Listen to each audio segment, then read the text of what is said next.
Assalamu alaikum wa rahmatullahi wa barakatuh. Adúpẹ́ fún Ọlọ́run ọba àgbàlagbà, ọba tí ó tún kàwáyé ní ọjọ́ tòní tó jẹ́ kí a tún padà sórí afẹ́fẹ́ lówùrọ̀ tòní. Òun náà ni ọba tí a dúpẹ́ fún. Tó lónìí àwọn ètò tí a ti ń ṣe bọ̀ látẹ̀yìnwá ní ìkànnì yìí. Adúpẹ́ fún gbogbo àwọn àlùfáà tí wọ́n ti gborí afẹ́fẹ́ wá látàìmọye ọdún sẹ́yìn, pàápàá jùlọ nínú ọdún tí a wà yìí. Tó lórí ètò Ramadan Kareem ní ojúlẹ̀ṣẹ̀ The Town Center ní ìlú Lome òun náà la wà ní òwúrọ̀ yìí tí a ti ń kí gbogbo ayé pé a kò ń gbẹ ẹ̀mí wa yóò ṣe ọ̀pọ̀lọpọ̀ rẹ̀ láyé. Tó lónìí àwọn bàbá wa tí a ó bá pàdé, bàbá wa Fadlat Sheikh Alhaji Ahmed Aliwowi Ọlọ́rẹ̀ bàbá ní Sàgbàdo. Tó bàbá wa yìí nínú wáàsí gbogbo àná lámọ̀ àwa táwa ń lú Lome la mọ̀ pé bàbá oníwàásí ni wọ́n. Ọlọ́ọ̀bá tí ó fi ààyè wáàsí tó fi jìn bàbá náà là ń bẹ̀ pé kó jẹ́ kí á rí bàbá pẹ́, kó jẹ́ kí bàbá ó lo gúngún ẹ̀mí lójú ọ̀nà ẹ̀sìn Islam. Gbogbo ohun tí wọ́n ń ṣe ní ìbádà síwájú Ọlọ́run kọ́lọ́run dákun kó bá tẹ́wọ́ gbà á. Tó bàbá náà la rí wẹ́rẹ́ lónìí yìí, a rí i pé ẹja ńlá òun náà ni ìwọ wá gbé lónìí. Tó kó tó di pé a máa lọ, a dúpẹ́ lọ́wọ́ àwọn tí wọ́n jẹ́ kí ẹ máa rí wa wò nínú ilé, àwọn lẹ́yinjú àánú, àwọn tí wọ́n ṣàánú ètò yìí tí wọ́n bá wa gbé ìwọ̀nba ìtí agbára wọn ká. Ṣùgbọ́n lọ́wọ́lọ́wọ́ tí a wà yìí à ń fẹ́ ìrànlọ́wọ́ lórí ètò yìí kí ọmọ bá kú sọ́nà, ọlọ́wọ́ bá ò ní jẹ́ kó kú sọ́nà bí èéfín. Abẹ́ gbogbo ẹ̀yin ọlọ́lá wa, ẹ̀yin olówó wa, ẹ̀yin tí a ti fi ìwé sọ́dọ̀ yín wípé kẹ́ bá ran ètò yìí lọ́wọ́, ọlọ́wọ́ bá yóò sì ran ẹ̀yin náà lọ́wọ́. Lábẹ́ bẹ́ẹ̀ èmi náà ni ọmọ yín àbúrò yín olólùfẹ́ yín ọmọọba Òbíládé Abdulwasiu Akínlóye ké Ọlásìkò, olóòtú fún ètò Ramadan Kareem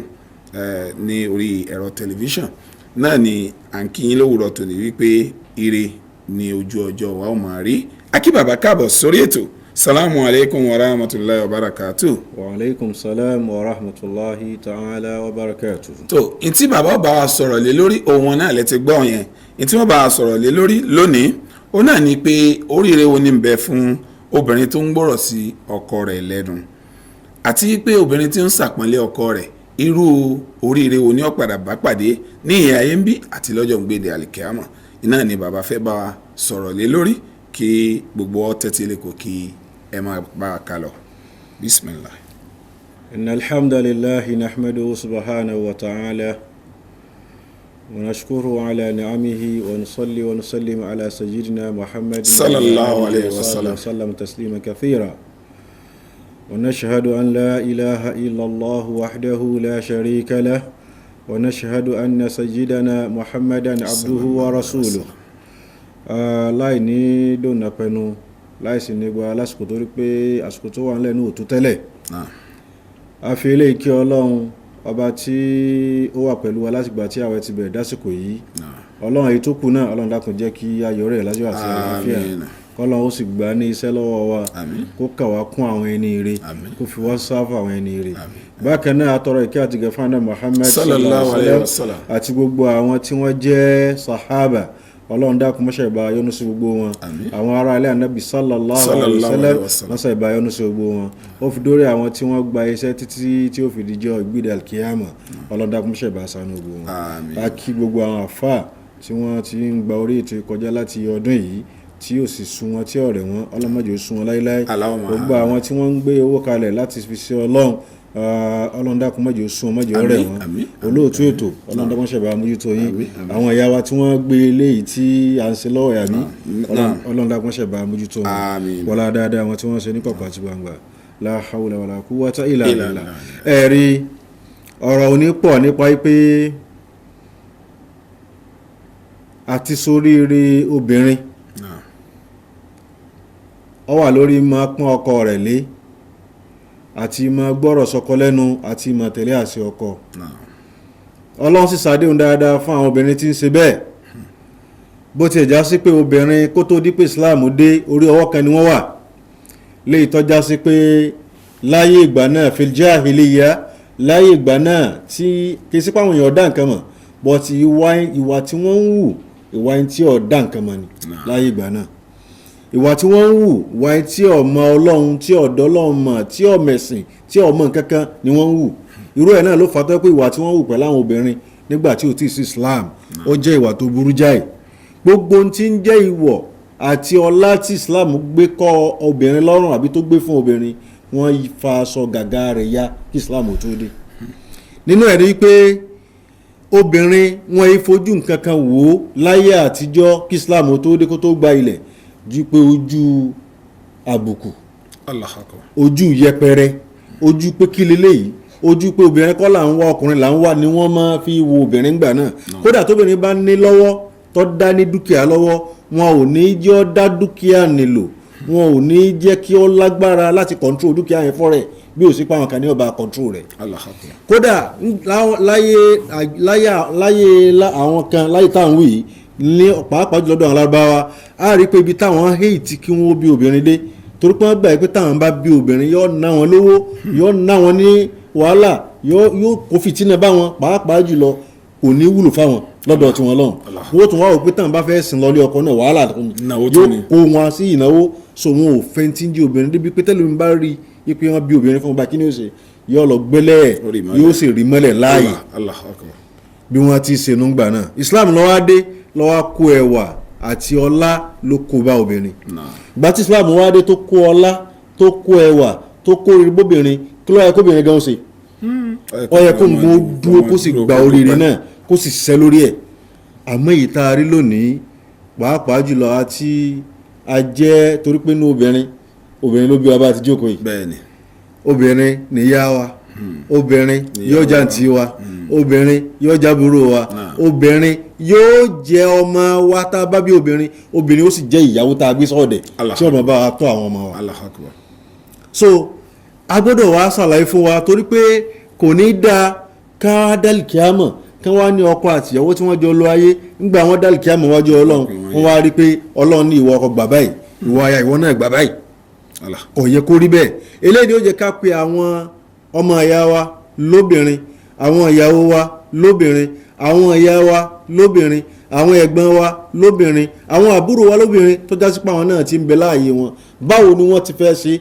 tí wọ́n fi dẹni tí ó jẹni àpọ́nlé níwájú Ọlọ́run, tí wọ́n fi dẹni àpọ́nlé níwájú àwọn ènìyàn, kí wọ́n fi dẹni bàbàrà táwọn màláíkà ó sì máa sọ pé àwọn eléyìí wọ́n wúlò nú ayé, àwọn eléyìí wọ́n dánú ayé, àwọn eléyìí marhaban bikunna ẹ máa wọlé ẹ máa rọra láti wá wọnú ọgbà aljanna tí ó jẹ́ pàápín oríire. àrípọ̀ lọ́n qualify àwọn kan ó sì sọ̀rọ̀ ń pa àwọn kan ba'da a'udhu billahi minash shaitani rajim. Kí lọ́lọ́run sọ pa àwọn obìnrin yìí ó ní a'udhu billahi minash shaitani rajim ó ní fassalihatu qanitatun hafidhatun lil-ghaibi bima hafidhallah. Ọlọ́run ní àwọn tá a lè pè lóbìnrin rí tèmi Ọlọ́run gangan tí mo fọwọ́ sí póbìnrin ni wọ́n tí wọ́n látúbọ̀tán rí tí wọ́n dé síbi tó dáa tèmi Ọlọ́run yọ́nú sí wọn láyé tí ń jẹ́ kí n tó bá jáde lára wọn tí ó jẹ́ sóore tí ó jẹ́ èso àlùbáríkà tí ó lè mú wọn lọ tí ó wúlò fún wọn táwọn èyí tó wá ká jẹ́nu èso náà. Ọlọ́run ní fassalihatu àwọn tí mo fò ń tẹ̀tẹ̀ nínú àwọn obìnrin òun náà làwọn obìnrin rẹ̀. Àwọn obìnrin wo àwọn obìnrin dáadáa, àwọn obìnrin tí wọ́n lẹ́kọ̀ọ́, àwọn obìnrin tí wọ́n bẹ́ẹ̀ tí báyàn ṣe fassalihatu àwọn obìnrin yìí qanitatun wọ́n wà á jẹ́ nítorí pé wọ́n máa ń tẹ̀lé àṣẹ ọkọ wọn bí wọ́n ṣe tẹ̀lé àṣẹ Ọlọ́run náà ni wọ́n máa tẹ̀lé àṣẹ ọkọ wọn. Wọn ò ní gbọ́kọ, wọn ò ní gbé lẹ́nu sọ́hún, wọn ò ní gbá lẹ́nu sọ́hún, wọn ò ní sọ pé n tó wí kò rí bẹ́ẹ̀ lópin ìgbà tọkàn ni ò bá ti pa wọ́n láṣẹ aburú tí ò sì pa wọ́n láṣẹ kí wọ́n ṣe ẹ̀ṣẹ̀ míì láti fi ṣe Ọlọ́run. A rí pé hafidhatun lil-ghaibi bima hafidhallah àwọn obìnrin yìí ni ó jẹ́ tí wọ́n ń sọ kọ̀kọ̀ wọn níbi tọ́lọ́run fi pamọ́ sí. ìtọ́lọ́run sọ ni àwọn náà wàá sọ ìyẹn ni pé ìtọ́lọ́run fi sí wọn lára nì wọn ò ní jẹ́ kẹ́nìkan ọmọ bẹ̀ àyàfi ọkọ wọn nìkan. Allahu akbar. ẹ̀yin àǹtí wa, ẹ̀yin ìyá wa,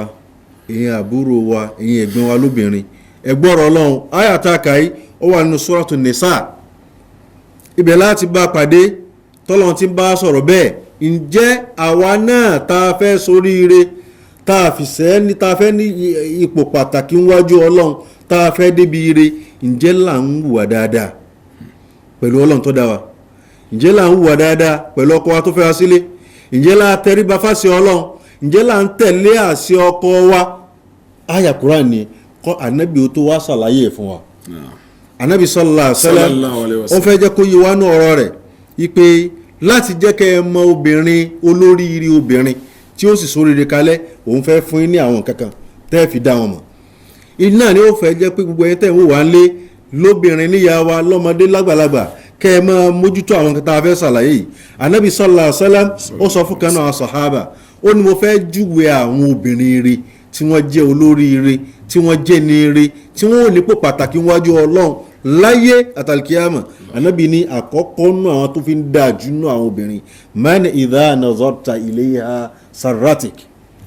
òun lẹ́yìn tó ṣe pé tí wọ́n ọkọ tọkọ rẹ bá ń wù ẹ́ yíwọ́ ìyàwó tó ń wà nù lé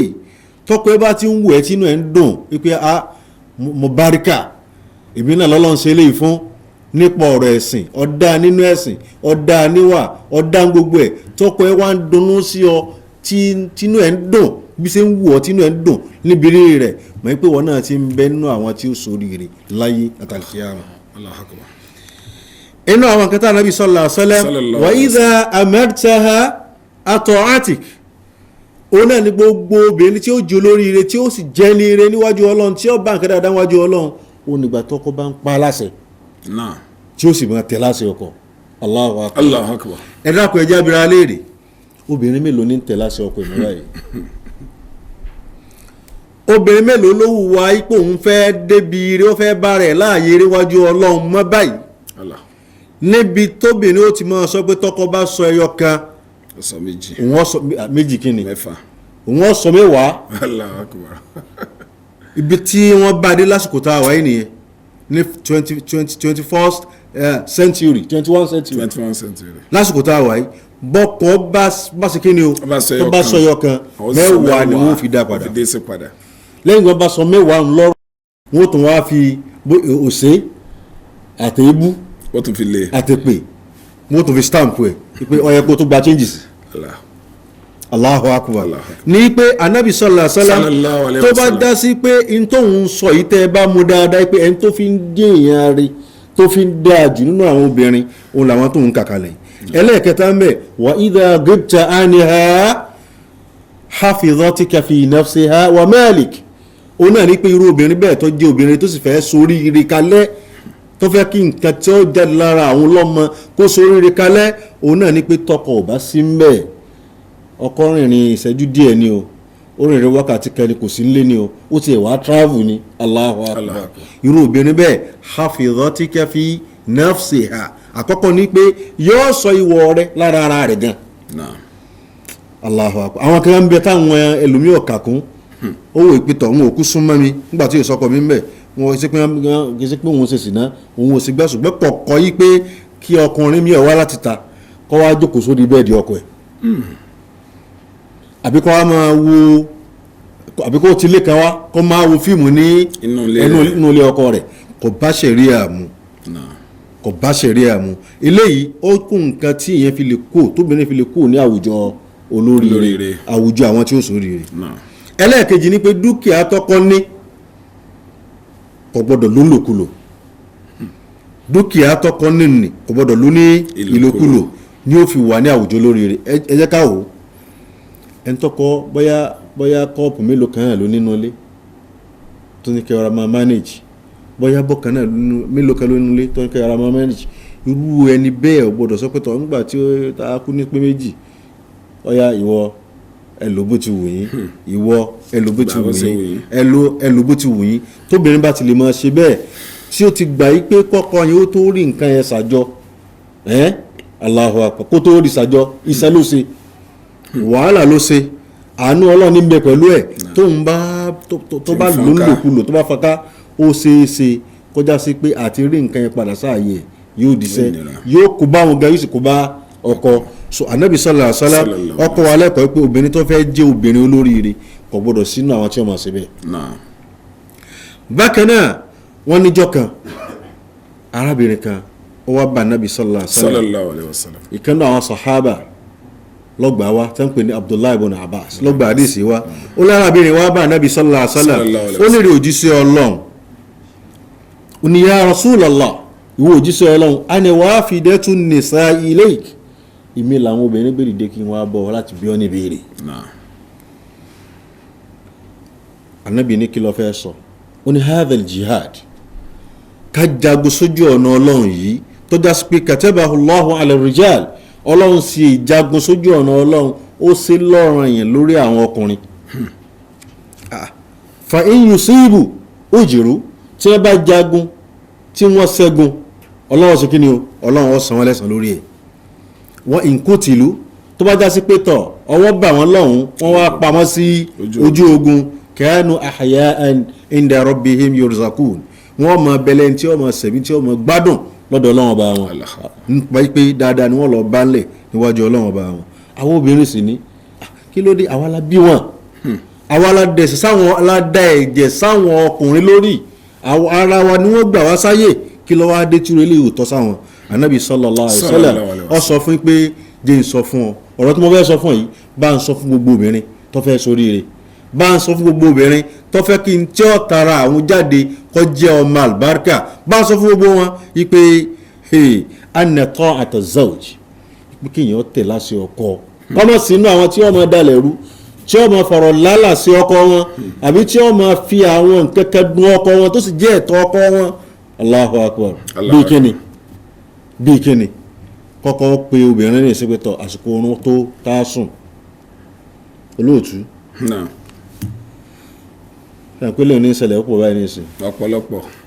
àbí ẹ̀ tí wọn ò tí gbé dọ́dọ̀ yín pé ní ti ìṣẹ̀lẹ̀ ní káàkiri ìyìn sọ pé lẹ̀ yóò ìrọ̀pọ̀ tí ìdílẹ̀ kò sí ńlẹ̀ lásìkò kò tí ìdílẹ̀ àbí ṣùgbọ́n ń bẹ lórí afẹ́fẹ́ wọ́n ń bẹ lórí afẹ́fẹ́ Allahu akbar tí wọ́n sọ pé tọ̀ ọkọ sọ fún ìyàwó ẹ̀ pé wáyá já sunrun kásì súnà tí ìyàwó ẹ̀ sọ pé tọ̀ kò sí ń tọ́jọ́ kò tí sásìkò torí pé òun ti ṣe time table so kò tí sásìkò tí ó bá pé ọjọ́ tí fún ọ láàyè ò lè rí kẹta sí kò tí sáyè àbíkẹ́ lómi ọ̀sọ́ pé tọ̀ kó tó súnmọ́ mi yìí báyìí ló wọ́n gbà àwọn kan náà tó ṣe léyìn náà ìyàwó lé ni o àwọn níyàwó lé ni o níyàwó lé fá tí wọ́n so igi tí wọ́n san wọn sàdáàkì lórí ẹ̀ tí wọ́n san nǹkan orí ẹ̀ tí wọ́n ṣe wàhálà lórí ẹ̀ yóò wá sọ pé kó tó súnmọ́ mi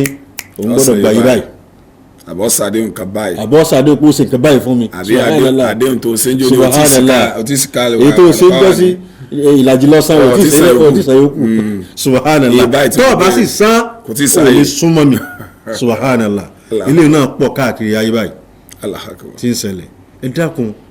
àwa mùsùlùmí lóbìnrin tá a fẹ́ sóríire ẹja jìnà sí gbogbo eléyìí a rí pé anabi sallallahu alaihi wasallam ó ní wà á ti rọ́ọ̀fà ń bẹ hákì lópin ìgbà tó bá ti lè jẹ́wọ́ pé ọmọ nípa oúnṣẹ́ tọ́tọ́ yẹ kó o sí fún ọkọ rẹ̀ anabi ní ó sì déédéé ogun táwọn ọkùnrin ń jà tí wọ́n lọ jà lójú ogun anabi ní wà bẹ́ẹ̀ ó sì déédéé bẹ́ẹ̀ wọ́n ní wà qalilun min kunna man yaf'aluhu ṣùgbọ́n ìwọ̀nba díẹ̀ nú ẹni ṣe ń tàwí. Allahu akbar. ìwọ̀nba díẹ̀ nú àwọn obìnrin ní rìnrìn báyìí ni wọ́n ń tẹ̀ láṣẹ ọkọ wọn torí pé ìṣe bẹ́ẹ̀ ní òmòrìrì wa ọwá jẹun fún ènìyàn kan láyé anábì sallallahu alaihi wasallam anábì jẹ́ kó yé wa pé tọ̀bíà tọ́lọ́ ń dá máa yé tọ́ dá mọ́ ọkùnrin àtòbìnrin náà ni pé gbogbo tó bá jẹ mọ́ iṣẹ́ lọ sí ká jẹ bá a ṣe jẹ bá a ṣe mu bá a ṣe gbọ́ bùkátà ọkùnrin ni ó wà akadaru ònlọ́lágbára jù láti ṣe àdámọ́tọ́ lọ ń dá nìyẹn o pípé ká lọ ṣiṣẹ́ wá lóbìnrin náà ò lè ṣiṣẹ́ o níwọ̀n bá o ṣùgbọ́n ká lọ ṣiṣẹ́ wá pípé ìtajẹ ìtamu ìtànà ìtàlò tá a gbọ́ bùkátà ọkùnrin lọ́lọ́run fún lágbára bẹ́ẹ̀ jù kọ́ lọ sí wa ṣùgbọ́n tadbirul manzil ká tọ́jú ilé wa tarbiyatul awlad ká tọ́jú àwọn ọmọ ká rè wọ́n sójú ọ̀nà ọlọ́run ká túnú ilé ṣe ká ṣègbò ká gbálẹ̀ ká fọṣọ ká fabọ́ ká fọléèwẹ̀ kò sẹ́ńtà àfilé lọ́wọ́ tó ju kí ni lọ obìnrin àdìtọ́ tó bá di pé sẹ́yìn bá pọ̀ tọkùnrin bá lè fi ràn lọ́wọ́ àní ọmọ sí o fẹ́ntọ́lọ́ ń bá yọ̀ǹda bẹ́ẹ̀ fún kọlọ̀nkọ́sọ ànábì náà máa ran àwọn ìyàwó ẹ̀ lọ́wọ́ ilé yẹn bẹ́ẹ̀ a rí i pé nǹkan kan bẹ́ẹ̀ tí mo tún fẹ́ ká mú jáde lára ọ̀rọ̀ yìí káwọn yóò lè kẹ́kọ̀ọ́ ń bẹ̀. Sayyidina Ali radiyallahu ta'ala anhu. kọ́lọ́mbà ayọ́nusi Àmín. a mọ̀ pé ọmọ ọ̀nkù ànábì ni Sayyidina Ali jẹ́ tó sì fẹ́ ọmọ ànábì Muhammad sallallahu alaihi wa sallam Fatima yìí oní fọṣọ Sayyidina Ali oní ọlọ́ta oní ọlọ́ fúláwà tí bẹ́ẹ̀dì wọn tó wọ́n ṣe pẹ̀lẹ́pẹ̀lẹ́ bẹ́ẹ̀ oní ọwọ́ náà ní fi ṣe gbogbo táwí oní òtún léṣe so ọwọ́ adi pé ọ lọ gbogbo nǹkan débi pé ọwọ́ rẹ̀ ti ń ṣe kí ni o ti ń ya ọwọ́ á rí ọkọ rẹ̀ Sayyidina Ali bó láti sọ̀rọ̀ sí gbogbo ọ ló ti yà yìí wọ́n sì jọ agree pé káwọn lọ rí ànábì Muhammad sallallahu alaihi wa sallam bóyá táwọn bá dọ́dọ̀ ànábì ó lè rí ọmọ ọ̀dọ́ kan tí yóò fa wọn tí ó ràn wọn lọ́wọ́. Allahu akbar. àwọn adọ́dọ̀ ànábì Muhammad sallallahu alaihi wa sallam. wọ́n ṣàlàyé fún ànábì Muhammad sallallahu alaihi wa sallam pé bàbá mi òjíṣẹ́ Ọlọ́run ó kí ànábì pé ibi tọ́rọ̀ dé yìí á ní ìdí ọmọ ọ̀dọ́ tí ó máa ràn wá lọ́wọ́ ọkọ yẹn náà ti tẹ̀lé lọ sẹ́yìn pé kìí sépò nìkan ló dá lọ síbẹ̀ ọkọ náà tẹ̀lé wọn jọ lọ ní anabi sallallahu alaihi wasallam ẹ wá wo ẹ̀kọ́ afẹ́ká kẹ́kọ̀ọ́ yìí torí pé àwọn kankan ń bẹ tí ń sọ oríire àwọn obìnrin nù lónìí nípa pé kí nǹkan kọ́ ṣe láàrin àwọn atọ́kọ wọn tí wọ́n pé wọ́n lè yanjú ẹ̀ amicably láàrin ara wọn wọ́n bá gbé lọ sọ́dọ̀ àwọn òbí wọn ìgbà gbé lọ sọ́dọ̀ àwọn òbí wọn àwọn òbí lè má fi ojú táwọn fi ń wò ó kún ó fi wò ó wọ́n bá ní tó bá rí báyìí ọ̀yá ìwọ bá tiẹ̀ lọ kó náà bá tiẹ̀ lọ má bá ṣe mọ́ ẹ̀dàrú ẹ̀dàpọ̀ ilé ẹni ń bí àìsí ọ̀pọ̀lọpọ̀ oríire àwọn obìnrin mọ́ lásìkò tá a wà yìí kí lànà bí wàá wí fún ànábì ní ṣé kí n tọ́ka yín méjì sí nǹkan kan tó ṣe pé tẹ́ ẹ bá ń ṣe ó lóore ju tẹ́ ẹ bá wà yìí lọ. wọ́n ní bẹ́ẹ̀ ni ànábì ní tẹ́ idha akhastum madaji'akuma tẹ́ ẹ bá ti débù sún yín tẹ́ ẹ fẹ́ sùn subhanallah ànábì ní ẹ ṣe subhanallah 33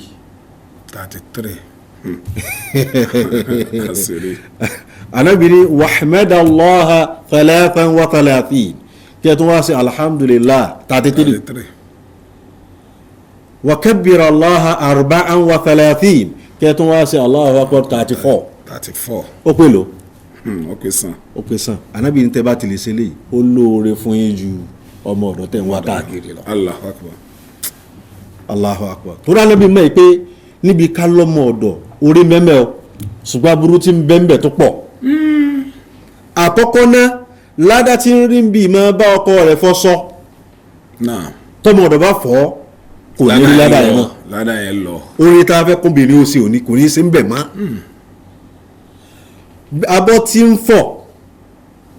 tí ọmọ ọ̀dọ̀ bá ń fọ́ tí ó bá fọ̀ mọ́ ládá tó yẹ kó rí yẹn ọgbọ̀n mọ́ lọ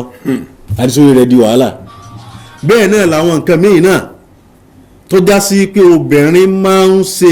tẹ́lẹ̀ fọ́kọ ẹ̀ ilé òun kọ́mọ yé ogbó obìnrin pé ẹni tí ìbá ṣe tẹ́lẹ̀ wọ́n ní kódà nǹkan ẹ̀ ti gẹ̀ ní ìyà kódà tó bá jẹ́ olówó kọ́mọ bá ọkọ ẹ̀ fọṣọ kó sì rí pé òun gbálẹ̀ kó sì rí pé òun tẹ́ bẹ́ẹ̀dì gbogbo ìyàwó ànábì sallallahu alaihi wasallam gbogbo wọn ni wọ́n máa ń tẹ́ bẹ́ẹ̀dì fúnra wọn gbogbo wọn ni wọ́n ń gbálẹ̀ pẹ̀lú bó ti jẹ́ pé ànábì ó wà incapacity pé kó ṣe kí ni o kó fún ọlọ́mọ ọlọ́gbé ẹ̀sìn báyìí àwọn torí pé ládá tí ń bẹ́ ń bí òkèrè láti sórí rẹ̀ tá a fẹ́ kí wọ́n ṣe èèyàn ọmọ ìyá mi nínú ẹ̀sìn Islam bá ànábì ti kọ́ ọmọ rẹ̀ rẹ̀ o pẹ̀lú bó jẹ́ sí pé ọmọ rẹ̀ ó ń ṣe wàhálà nílé ọkọ ṣùgbọ́n ànábì ó fẹ́ kí ládá yẹn ó bọ́ mọ́ ọmọ rẹ̀ lọ́wọ́ eléyìí wá jẹ́ sí pé àwa náà tó já sí pé à ń bẹ pàápàá àwọn tá a jó bí àwọn ọmọ tí wọ́n bá gbọ́rọ̀ kan wá fún wa in tó kù fún wa ní ká tọ́ wọn sí ọ̀nà Ọlọ́run ká kọ́ sí bí ànábì ti ṣe kí ni o bó ti ṣe ẹlòmíì a máa fójà lọlé ọmọ rẹ̀ a ní pé ò lè fi sẹ́pọ̀ ọmọ mi o ò lè bá tọmọ mi jẹ́ gbogbo wàhálà tó ń fún yìí yóò gbálẹ̀ yóò ṣe gbá yóò fọlẹ̀ kì í síbẹ̀ lọ́dọ̀ tiwa ọbọ̀dọ̀ ní í ṣe o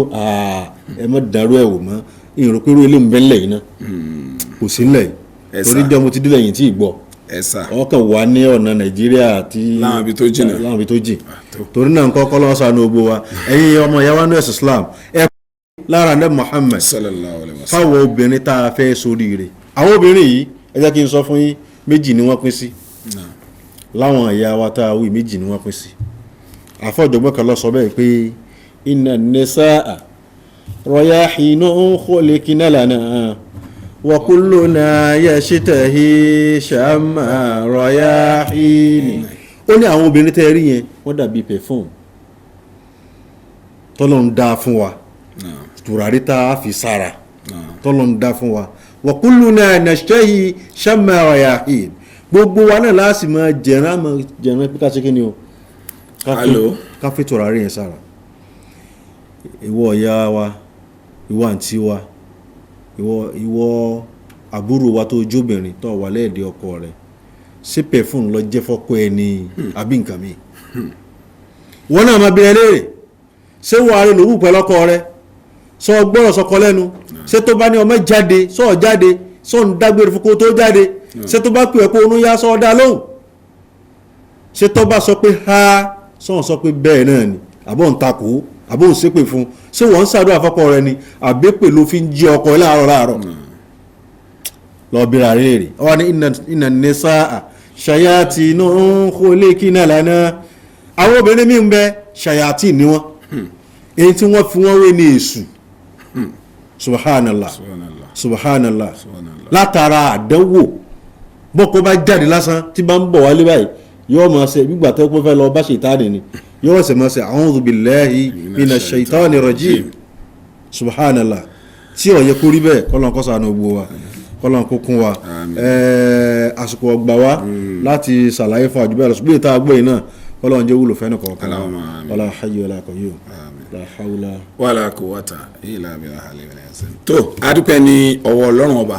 ẹ̀yin náà ni a ti gbọ́ nínú ilé yìí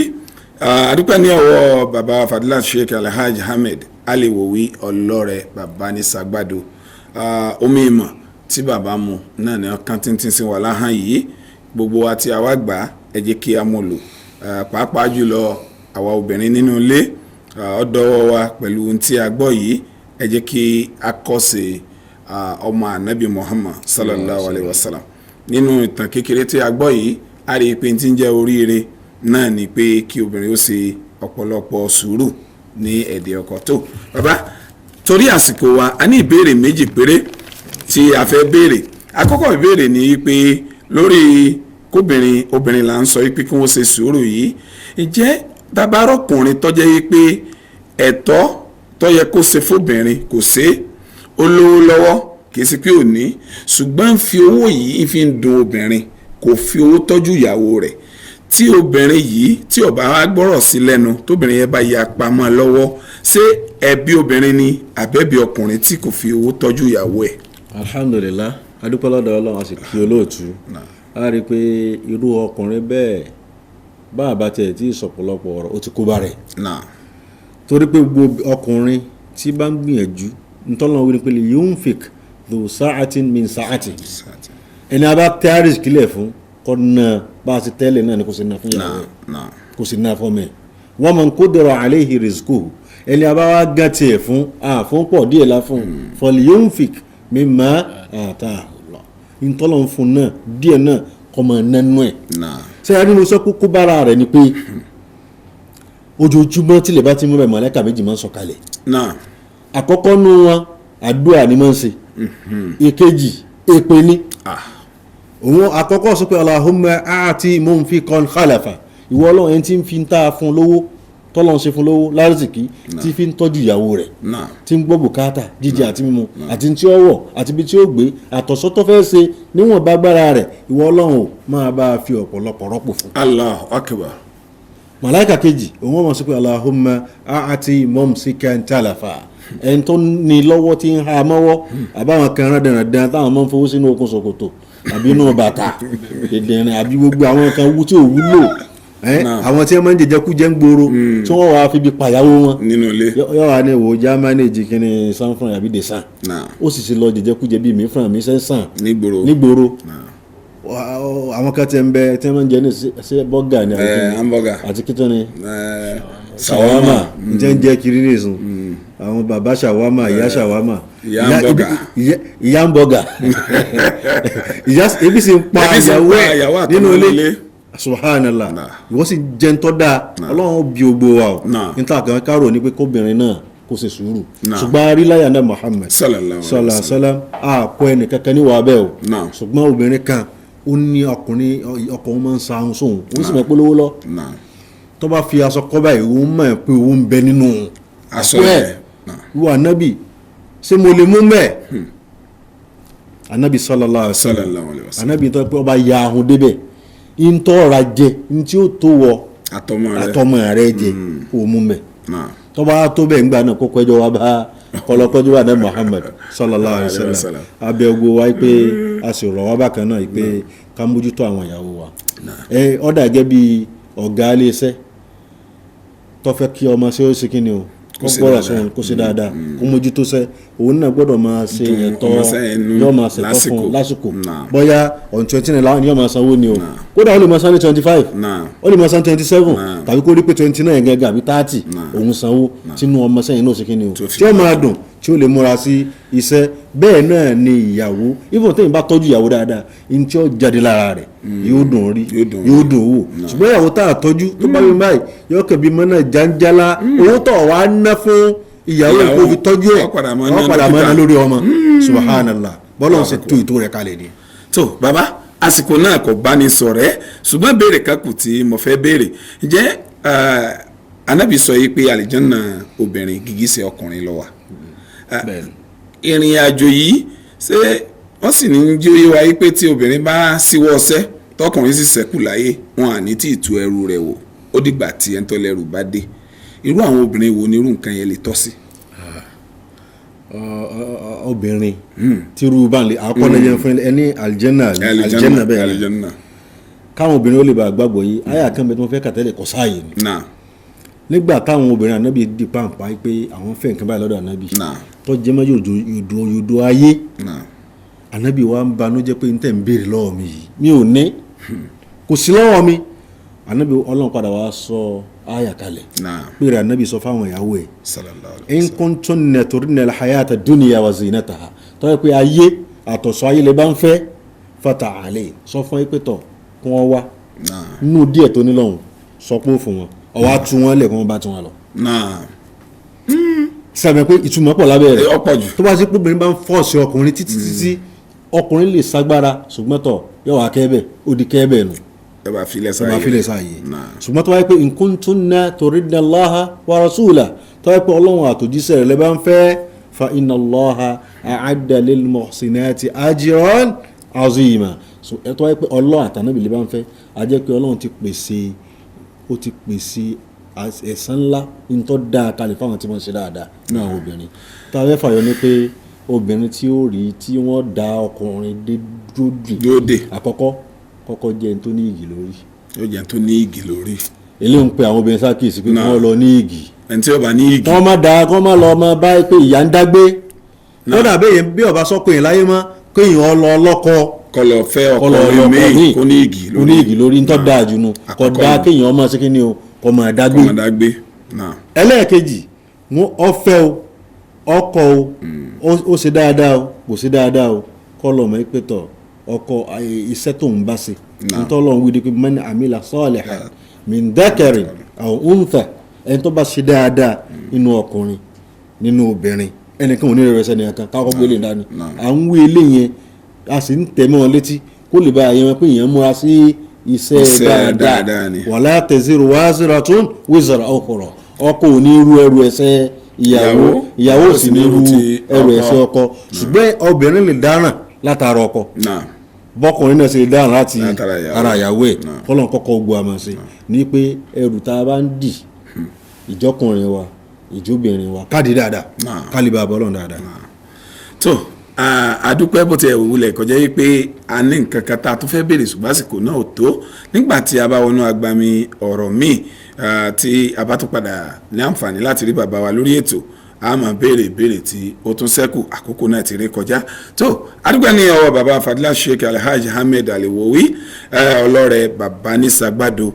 bàbá náà ni à ń gbọ́ wọn látàárọ̀ yìí ọlọ́run ọba kò ní fi ikú tọ́yọ́ bá wa pa wọ́n o ẹ̀mí gígùn àtàláfíà ara àtọrọ fún wọn ìmọ̀ yín ibi tó dé lónìí ọlọ́run jẹ́ kí táwọn mójú bẹ́ẹ̀ lọ ọlọ́run jíṣẹ́ ńlá ànábì Muhammad ọlọ́run oṣù tá a wà yìí à ń jàǹfààní yín lónìí ẹ̀ ń wúlò fún wa ọlọ́run jẹ́ kẹ́yìn náà wúlò fúnra yín ọlọ́run jẹ́ káwọn ọmọ kí wọ́n wá bá àìsàn tó dáa látara yín wala hawla wala quwwata illa billahi al-azim. tó